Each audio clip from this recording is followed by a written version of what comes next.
Hello, good morning, good morning. Shout out sa Luzon, Visayas at Mindanao. Mga kayo FW, siyempre, mga karels ka FB, good morning everyone.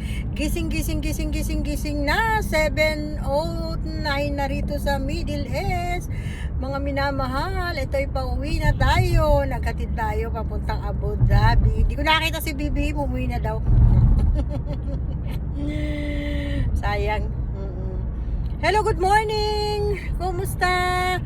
Ay, mga ano lang ako ng konti. Tama na yung paniniran nyo, ha? Diyos mio, magdasal tayo na umunlad ang Pilipinas. Oo, malinis, mawala ng mga kawatan. Ilang dekada na, mabuti na ibinulgar nga ni PBBM. Thank you, PBBM. Ako'y pabor dyan. Diyos mio, marimar sa tanda kung ito itis pang, ay, nako, lumala. Pero mas malala nung kay Duterte, grabe. Oo, kaya ibubuto nyo pa ba si Duterte, lalagay nyo, never again. Sa totoo lang, huwag kayong magpabudol. Budol na nga tayo ng 6 na taon, Diyos mio. Oo, nandito ako, pero ako, bilang Pilipino, iniisip ko rin ang ating kapakanan dyan sa Pilipinas. Kaya magkaisa tayo. Huwag nyo siraan si PBBM. Lagi nyo nalang sinisiraan, di ba kayo nahihiya niya? Samantala sa ibang lugar, hinahanga ng ating Pangulo. Oo. Tapos kayo naman,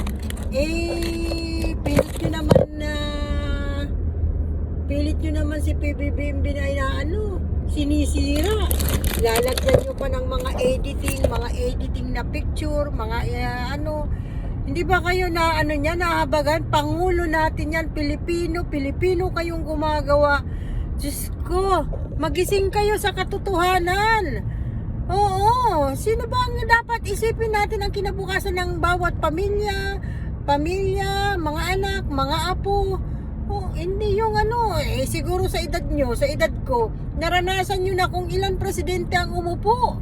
Ngayon, inaayos ni PBBM, nilalagay ng kung ano-anong mga daan, mga tren, mga etc., mga project, pabahay, bigay doon, bigay dito. Tapos sasabihin nyo pa, number 1 magnanakaw, grabe naman kayo. Tapos sasabihin nyo pang, may hindi ko na maanong mga Pilipino, kaya pinagdadasal ko na lang na hipuin nawa kayo ng Panginoon. Oo, yung mga gumagawa ng ganun, Diyos ko, kung hindi man magbago, bahala na si Karmatic sa inyo. Oo, isipin nyo, pinakakain yung pamilya nyo sa paninira lang na bibig. Siyempre, imposibleng wala kayong atik na bayad, di ba? Oo. Isipin nyo, pagkakapera lang kayo, parang siraan ang gobyerno. Pagka kayo magproblema, gobyerno ka rin niya lalapit. Huwag naman ganun. Magising naman kayo sa katotohanan. Hindi naman sa bilang ako'y Pilipino, bilang UFW, suportahan natin ang Pangulo. Suportahan natin si PBBM. Siyempre, kung sinong nakaupong presidente, susuportahan natin. Hindi yung tira ng tira, panira ng panira.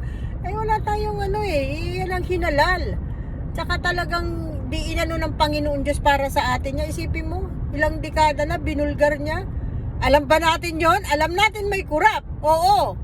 Tapos ngayon yung pang nagbulgar, yung pang i-impeach nyo, samantalang yung billion din na sa DepEd pa, sa OBP, Diyos mio, kailan lang, di ba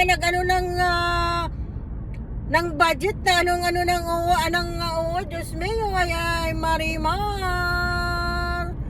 Oh, lagi na lang may taas budget.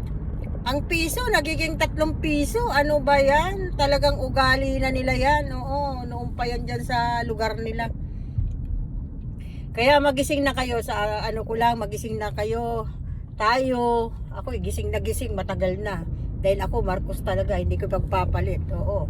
Pag sinabi ni PBBM, kagaya noon. Oo. Pag sinabi ng natin, lagay natin dyan, okay yan. Kami naman madaling kausap. Pero ngayon, gumagalaw kami at nagsasalita dahil sobrang lang yung paninira sa Pangulo. Oo, kami tahimik lang kayo. Magkagulo kung ano paninira. Pero ngayon, hindi na po pwede ang mga journalistang maging tahimik. sasabihin nyo na, huwag nyong mamadaliin, hindi lang yan ang problema ng Pangulo, hindi lang yan ang trabaho. Siyempre, mabuti nga mabilis, kailang buwan lang, o meron na ano, na teka lang kasi, na anuhan na, may nakulong, may naimbestigahan. O, isipin mo yan, tapos ngayon, magkaisa tayo pagdasal natin na mahuli sila, makulong sila, tulungan si PBBM, maging maayos ang ating gobyerno, ang ating bansa, wala nang mahirap. Oh, hindi yung sira ng sira doon, picture doon, tapos i-edit nyo na yun. Tapos kung ano sinabi nito, ang impeach si Sara. Sko, lahat na ng kaanuhan, sumumpa ng pagkapanalo niya. Oo. Tapos anong ginawa niya? Wala naman siya natupad. Oo, lumalabag sa batas. O ititigiin niya yung Pangulo, yung kurap, pagmumura. Oo, dapat yan, kung abogado man yan, i-disbar na yan. Diyos ko, Panginoon. So, hanggang dito lang. Maraming salamat po. God bless Philippines. God bless sa ating Pangulong Marcos Bongbong. At God bless sa mga UFW yung kagaya ko. Maraming salamat at ingat po kayo mga ka-Risk FB. Bye-bye.